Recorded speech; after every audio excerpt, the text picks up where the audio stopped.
A unique granite found on only one island in the world is turned into curling stones. These are the only ones allowed at the Olympic Games. The granite from this island in Scotland is recognised around the world for having unique qualities, which make it the ideal material for curling stones. Top-spec Olympic curling stones cost £750 each, which means a full set of 16 is worth £12,000. Only one company holds the lease to extract granite from this island for the manufacture of curling stones.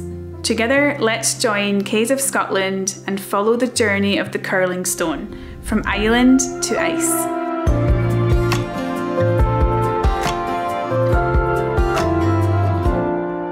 Good morning, it's currently 7 AM and it's a very dark and wintry morning here in Scotland. This morning we're heading out to the island of Ailsa Craig. The boat is leaving shortly. Let's get going. Situated 16 kilometres west of mainland Scotland, the journey out to Ailsa Craig takes around 1 hour and 15 minutes. The island is a volcanic plug which formed around 60 million years ago, and molten rock solidified into a rare microgranite, free of quartz. During a curling game, stones collide against each other in a cold environment. While regular granite would typically crack under such pressure, Ailsa Craig granite doesn't. 2/3 of curling stones used worldwide come from this island. We've arrived onto Ailsa Craig and they're walking around having a look at the stones and also checking where they can build a road. The purpose of this first trip to the island is to check for suitable pieces of granite which will be made into curling stones, and to plan where a road is needed so the quarry area can be accessed. As we're walking around, there's some seals following us, which is really amazing. Quays of Scotland harvest 2 types of granite from the island. So these are the boulders that come to Ailsa Craig. There's 2 different types of product on Ailsa Craig. We've got common green, which is the body of the stone, and blue hone. These are pretty unique granites globally. The blue hone, as you can see, has got a blue texture, but it's effectively a microgranite, so not a lot of moisture to get into it, which makes it really good for running on ice. The rounded body of the curling stone is made from common green granite, and this is the part which strikes other stones. The blue hone granite is inserted into the common green body, and this is the piece of granite which slides along the ice. During this harvest, Quays of Scotland will harvest common green granite for the first time since 2013. A lot of people say you're going to run out. Well, there's something like 99 hectares of land. It's over 1,000 feet high. It's 1.2 kilometres circumference. So it's roughly about 400 million tonne of it. So we're only allowed to take 25,000 tonne, which will do us something like 200 years. So what we're looking for here, Ruth, is somewhere between 2 and 3, maybe 5 tonne boulders that have got lack of flaws in it. So we've got really good granite. If you see this one, for example, with the flaws running up the rock and all the way across it, and then all the way down through the width of it. As soon as you start to cut that, it's just going to fall to pieces. So you're looking for something that's got a tight, constant feldspar pattern all the way through it. And it's just been naturally formed at the magma stage, you know, before it's been turned into this metamorphic rock. That's the stuff that we're looking for. Let her go, that's a keeper. One of the stones that has been chosen to be marked, it's acceptable and doesn't have any flaws. See behind me up there, the rock edge is absolutely huge. It's really, really steep, and he said that sometimes stones come down. The pattern on the stones is really beautiful. So interesting to finally come onto Ailsa Craig. I've wanted to come here for so long, and to see all the granite, it's absolutely incredible. There's quite a few buildings on the island as well. There's a lighthouse and there's also an old castle. The island is currently uninhabited, and although it's known for curling stones, it has an interesting history. Over the centuries, it was a haven and sanctuary for pirates, smugglers and Roman Catholics during the Scottish Reformation. Due to its secluded nature, the island was also used as a prison during the 18th and 19th centuries. In the late 19th century, the island had a population of 29 people, working in the quarries or the Stevenson-built lighthouse. Following the closure of its quarries and the automation of its lighthouse, Ailsa Craig has only been inhabited by a sizable and important colony of seabirds. The island is home to one of the world's largest gannet colonies, with more than 70,000 birds, and it's designated as a European Special Protection Area. Good morning again from Girvan on the Ayrshire coast. Today will be the second time I'm heading out to Ailsa Craig, and today the granite harvesting will be taking place. The boat will be leaving in around 15 to 20 minutes, so let's get going. Over a few weeks, and when weather conditions are right, Quays of Scotland go to Ailsa Craig on a landing craft vessel to harvest granite from the island. So this is us leaving Granite Harbour, which has been dredged for a few years. So we have to avoid the sandbars at the starboard side as we leave the harbour to avoid this running aground. When visiting the island, they have to follow something called an environmental management plan. This is a document which specifies what can or can't be done on the island, with a large focus on protecting the wildlife. Quays of Scotland also work with an ecologist who tracks seal movements and pups. Equally crucial is safeguarding bird life, especially from mid-March onwards. And a responsibility of the ecologist is to monitor nests and eggs and prevent disturbances. So behind me here in the distance is Ailsa Craig, and we're going to be arriving in around 10 minutes. On the shore of Ailsa Craig is some diggers and construction equipment, so they've already started extracting some granite. It'll be interesting to see how they take the granite off the island today. In the past, Ailsa Craig was infested with rats that significantly affected the seabird population. However, through extensive efforts, the rats were successfully eradicated from the island in 1991, and measures are in place to prevent their return. Yeah, one of the rules that the Quays of Scotland need to obviously comply with, simply because this is an SSI, a site of scientific interest, is protecting the bird life that's here, predominantly the bird life, to protect them against any rats. So what we do is we take about 30 rat traps with us, including the bait, and one of the jobs that the ecologist comes up with that needs to do on a daily basis to just check the rat traps to ensure that no rats come from mainland Girvan onto the boat and then come across onto Ailsa Craig, or they're just going to go and desolate the whole area and eat the birds' eggs, and again reducing the bird quantity. So around about here we just create like a boundary of small rat traps, and in these rat traps there's a wax block, and it's just there to gauge what kind of rodent that goes inside it in order to protect the wildlife. After arriving onto the island, the empty skips are removed from the landing craft.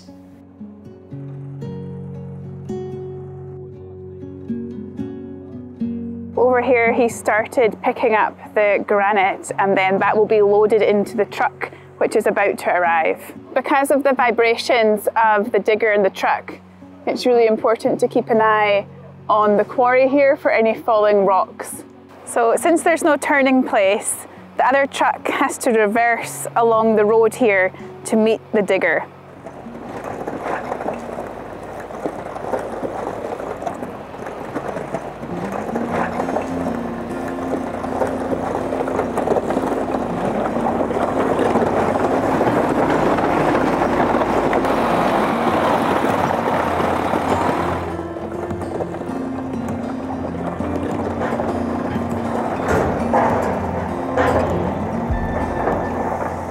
Once the suitable granite boulders are chosen, the truck returns to the docking area of the landing craft to drop off the boulders.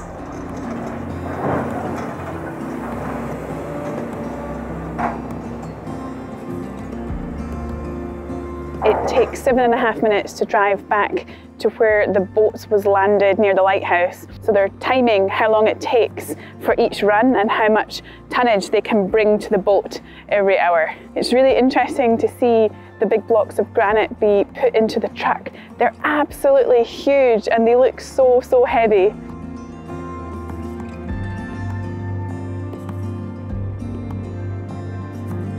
So this is just a comparison, Ruth, what we're looking for here. So you can see this rock here where you've got the pattern of the feldspars are pretty tight. And if I twist it there, you can see the sun just glistening off the quartz that's coming through there. And it's a nice grey colour, nice shade. If you look in comparison to this one, now you can see the feldspar quality, the consistency is larger and the pattern's not as tight pattern as across the surface of it. So I'm looking to avoid that type of rock there. That's the type of shade that we're looking for the Olympic stuff that's there. All nice and compact, not a lot of flaws into it as well. And again, the shade comes into it. So that's really good quality Ailsa Craig common green granite. That one's probably about 3 to 4 ton rock there. Okay. So the overall length is probably somewhere about 2,000 millimetres long, and you want to get the same kind of depth and height to it so you can get better yields from the product once we actually start to cut it. It's all about time. We sell time. I know we sell curling stones, but we actually sell time. And everything here is timed to the minute within reason, bearing in mind that we need to just maintain the safety levels here because it is a high risk zone that we're in. So that area behind you there is where all this metamorphic rock falls from the cliff face and naturally breaks up when the water gets in behind it, and then it frosts, and then the ice expands and pushes the rock off onto the floor, and we just forage to try and get the best rock, the best size, roughly between 3 to 5 ton, so that it's able to manage that onto the ADT that's coming around the corner, and then get it into the skips safely, and then move it onto the boat safely as well, and then head back to Granite Harbour. So each boat trip, how many tons are you bringing back? So Robin's boat is his payload on his deck is roughly about 80 tonne. So that equates to, currently right now, that equates to somewhere in the region of 10 8-yard skips that we put on there. And we're trying to get at least somewhere between 4 and 5 tonne into the skips that's manageable. What we need to bear in mind though, we need to try and keep his boat in the water where the weight's dispersed across the propellers at the back, so the heaviest boulders go to the back of the boat and then the lightest ones goes to the front, so that they can keep the nose out of the water rather than pushing into the water.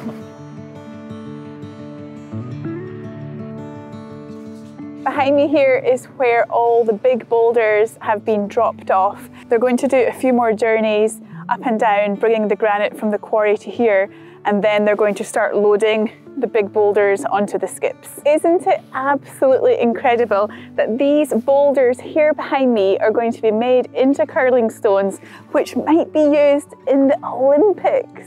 It is amazing. So here are all the boulders that have been collected so far, and after lunch they're going to start selecting which ones they want and then putting them into the skips over here on the right hand side. So there's actually a boulder already inside one of the skips, so let's go and have a look. So this is the skip here. Wow, the boulder pretty much takes up the entire skip. Wow, so huge. I wonder how many they'll be able to fit in here. Maybe just 2, or perhaps just 1. Yes, it really takes up the entire skip. So here's all the skips ready to go. The first time I came out to Ailsa Craig a few weeks ago, the purpose of that trip was to check where they were going to build the road. And I've come back here a few weeks later and it's incredible that there's actually a road now there, and then the digger and the truck are driving along it. It looks so different to how it was just a few weeks ago. I'm so excited to see inside the factory after being here on Ailsa Craig and seeing these huge boulders of granite turned into curling stones.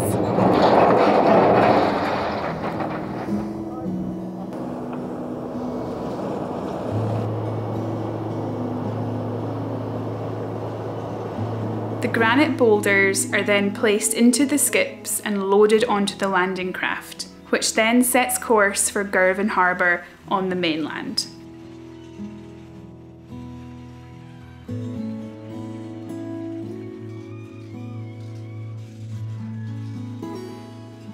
Behind me now, they're loading all the granite onto the boat to take it back to the mainland. Wow, they look so heavy.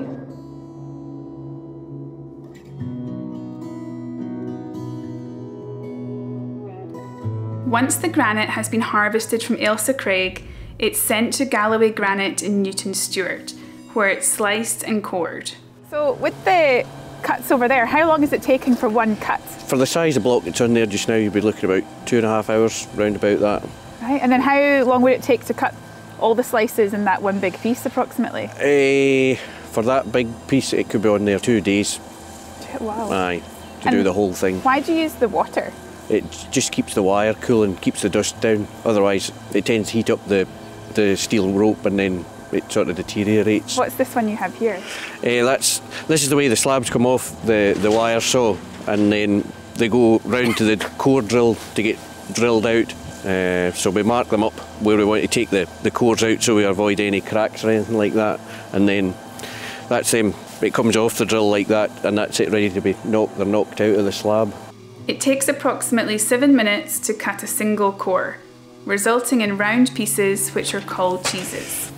So that's what they're like when they come out of the slab, and then we pack them up in a crate and send them up, and then they do all the shaping and final finishing. So how many of the cheeses will you be making over the course of this harvesting? Every week we do 50. Is it one of the harder granites that you work with? Aye, it's about one of the hardest that you'll find to cut with diamond tooling anyway. Since 1851, Cays of Scotland, located in Mauchline in Ayrshire, has been manufacturing curling stones. They are the only company in the world who have permission to extract granite boulders from Ailsa Craig for this purpose. The process itself is about 3.5 to 4 hours. So it would take probably 4 hours to get the cheese from that state until a finished product where it's able to go on the rink, on the club's rink. While machines are used, skilled stonemasons manually regulate their speed. During this process, the blue hone granite is inserted into the body of the curling stone, made from common green. Once the stone is shaped, it then undergoes a polishing process.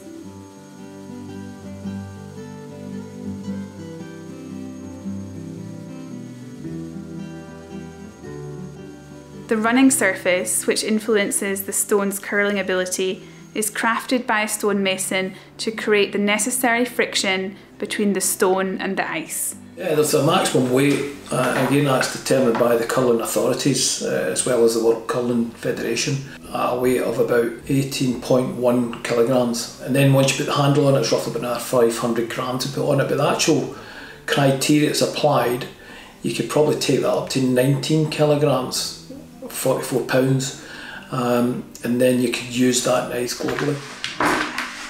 This is a single ale set where you can see the blue hone here, and this is how the handle is attached through with a brass cone, and then the bolt through the middle to actually attach the handle here.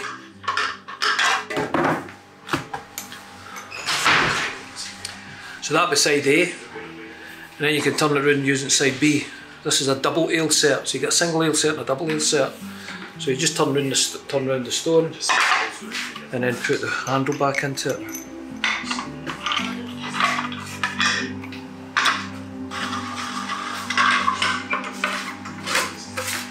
And there you go, ready to play in side B. Okay. Because side B, once we measure it, might have a greater or less cup depth. So again, side B might be used for a skip, where side A might be better for a lead. It takes a long time to become a master craftsman. Get to like what they would term as a master crafts person, you're probably somewhere between 7 and 10 years. So that you understand the process, because I've said that it's all about when you're manufacturing that product, it's muscle memory through the fingers, understanding the contours, and that's the part will take up to at least a 7 to 10 year. So you know exactly what that good granite looks like, the pattern looks like, the grain looks like, what it feels like, how to identify all the flaws that we can't have on the ice before you can call yourself a master craftsman, which we have one of. During the process of making curling stones, the stonemasons are checking the granite for any imperfections. So this is the scrap stones here, Ruth. So these ones here, when we find a defect into them, they've obviously been through the process for maybe an hour, and maybe even up to 4 hours, and then we find a defect. So we can't use them if they go underweight. So they end up just becoming sadly scrap. But what we can do as part of the like sustainability is we sell these as ornamental. Kay's used the offcuts of the granite to also produce a range of giftware, including coasters, ice cubes and cheese boards. These items and the ornamental stones are available to purchase on the Kays of Scotland website. In 1990, only 25 countries worldwide were engaged in curling in any capacity. By 2023, the number of competing countries had increased to 73. So during 1998, this is the first time that we used the product in a medal sport. Back then, the stone was made from Welsh trever, with blue hone inserts. The Welsh trever came from Wales.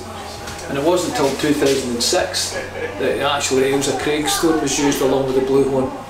But since 1998, the product took off globally. The shape of the product was accredited to be used in the Winter Olympics. And it's been used all the way up now until 2022. Curling involves sliding the stones across the ice towards a target, aiming to position your team's stones closer to the centre than those of your opponents. I next met up with Gail Munro, the ice rink manager at the Northwest Castle Hotel in Stranraer. So, curling, although Scotland is the home of curling, it isn't actually where it's played the most. You would probably associate Canada with the largest population of curlers, followed next by a lot of the Baltic states. There's Sweden, Norway, but actually the Asian countries are almost taking over. China, Korea, Japan, they're all big into the sport, so we better watch out or they're going to be having a takeover. Anybody can play curling. We talk about 8 to 88 and we genuinely have membership from 8 years old all the way up to people in their 90s. If someone wants to get into curling, how would they go about getting into curling in Scotland? We have a website called trycurling.com and it's organised by the governing body, the Royal Caledonian Curling Club, Scottish Curling, and it's somewhere where we can put all our sessions on in one place and you can go on and you can see what's available wherever you are in Scotland, and actually I think in England as well there's a few places that you can curl down in England. So yeah, go on, visit www.trycurling.com and you'll find a session near you. What do you think the future of curling will be like? I think it's really bright. I think because of the massive social media exposure, I really do think that more people will want to get involved in it. Every part of the game is interesting.